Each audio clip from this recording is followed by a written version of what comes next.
بسم اللہ الرحمن الرحیم رب اشرح لی صدری ویسر لی امری واحلل عقدۃ من لسانی یفقہوا قولی۔ آج کا بہت ہی اہم اور مختصر سوال ہے کہ بعد عقیدہ کی مسجد میں نماز پڑھنے کا حکم کیا ہے؟ اس کا جواب آیات مبارکہ، احادیث مبارکہ اور اعلیٰ حضرت علیہ رحمہ کے فرمان کے مطابق بہت سے حوالہ جات ایسے ہیں کہ جن کے مطابق ان کی مساجد میں نماز نہیں ہوتی، اگر پڑھ بھی لے تو بمثل گھر کے ہوگی۔ دیوبندی، وہابی، رافضی، قادیانی، اہل حدیث اور ان کے علاوہ اپنے عقائد کفریہ دلالیہ کی بنا پر کافر اور یہ مرتد ہیں۔ ان کی بنائی ہوئی مسجد جو ہے وہ مسجد نہیں ہے۔ ارشاد باری تعالیٰ ہے سورۃ توبہ کی آیت نمبر 17 کے اندر یہ آیت مبارکہ موجود ہے۔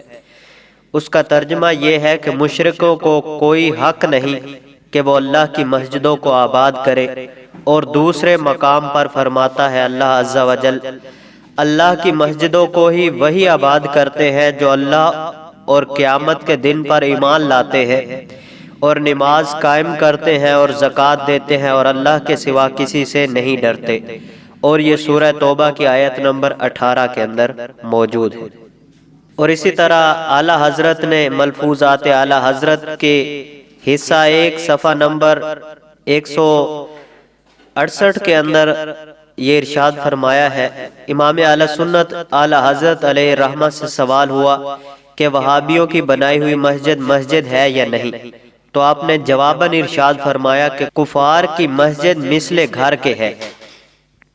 فتاوی امجدیہ کے اندر صدر الشریعہ علیہ رحمہ فرماتے ہیں، وہ گمراہ فرقے جن کی گمراہی حد کفر تک پہنچ چکی ہو، جیسے قادیانی، دیوبندی، وہابی، روافض، زمانہ کی بنائی ہوئی مسجد مسجد نہیں ہے۔ ان دلائل سے ثابت ہوا اور واضح ہوا کہ وہابیہ کی مسجد مثل گھر کے ہے۔ ان میں نماز پڑھنے سے مسجد کا ثواب نہیں ملے گا، لیکن تنہا نماز پڑھنے سے نماز ہو جائے گی۔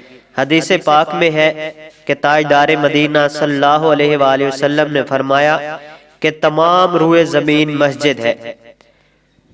اس مسجد سے مراد وہ ہے کہ جو لوگ جس جگہ کو ایک متعین کر دے کہ یہ مسجد ہے، اور اس کے علاوہ جو تمام جگہ ہے وہاں نماز تو ہو جائے گی، لیکن مسجد میں نماز پڑھنے کے برابر وہ ثواب نہیں ملے گا۔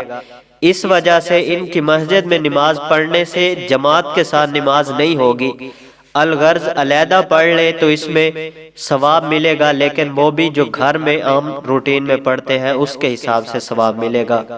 دعا ہے اللہ عز و جل عمل کی توفیق عطا فرمائے۔ وآخر دعوانا ان الحمد للہ رب العالمین۔